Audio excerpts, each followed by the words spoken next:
Hi, Jean. We're now at Malta AIBC Summit, and you have a very important event last night. You just took the awards, Asset Tokenization of the Year. Congratulations about Thank that. you. Can you tell us about the process? What led you to this award, and what are you working on? Thank you. It was very unexpected for us, as it's a very new market, it's a very new niche. So we tried to, in the beginning, we tried to use the approaches of a regulated market, of a regulated securities approach, in a sense where blockchain as a DLT, a distributed ledger technology, will allow to tokenize securities in a kind of regulated form. And this is differs from the most understanding of people coming from a crypto space, especially after the ICO era where people were thinking that utility tokens are security and it was all mixed up. So now once the regulation and once the clarity of that process comes more visible, this is the step where we step in. So we try to be initially kind of clear in our message in this respect.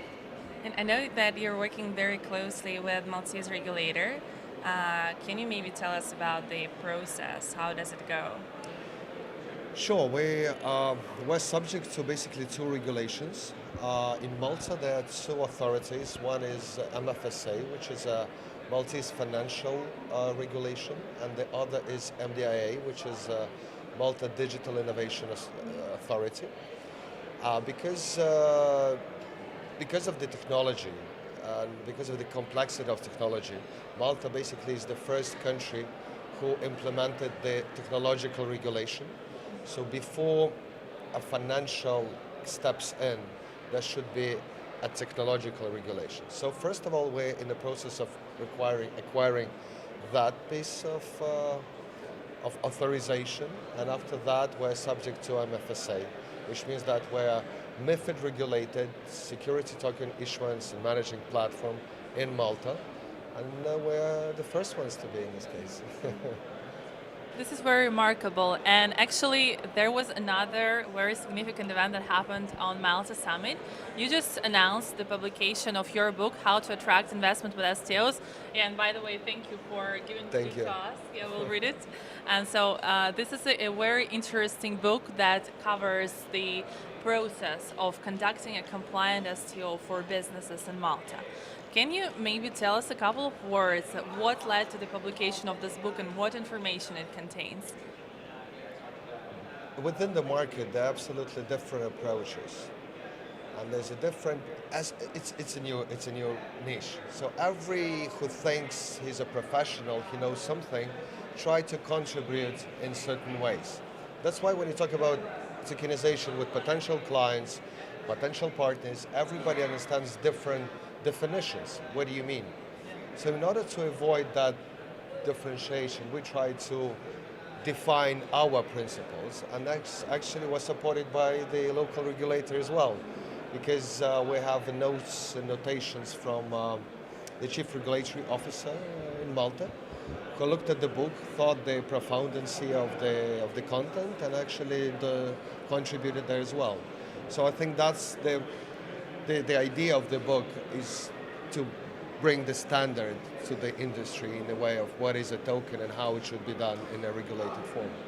I think it means a lot that you got the support from Maltese legal regulator, and also this week has been very full of different events. Yesterday you hosted a workshop on conducting a compliant STO, and CEO of actually Maltese Digital Innovation Authority was also present giving a keynote there.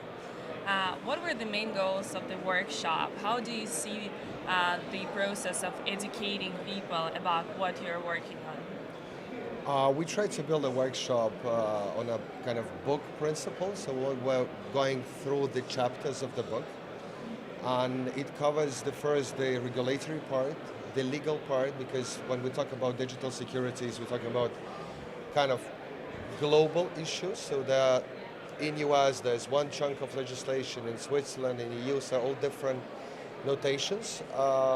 So we have to define them and understand how they work in respect to each other.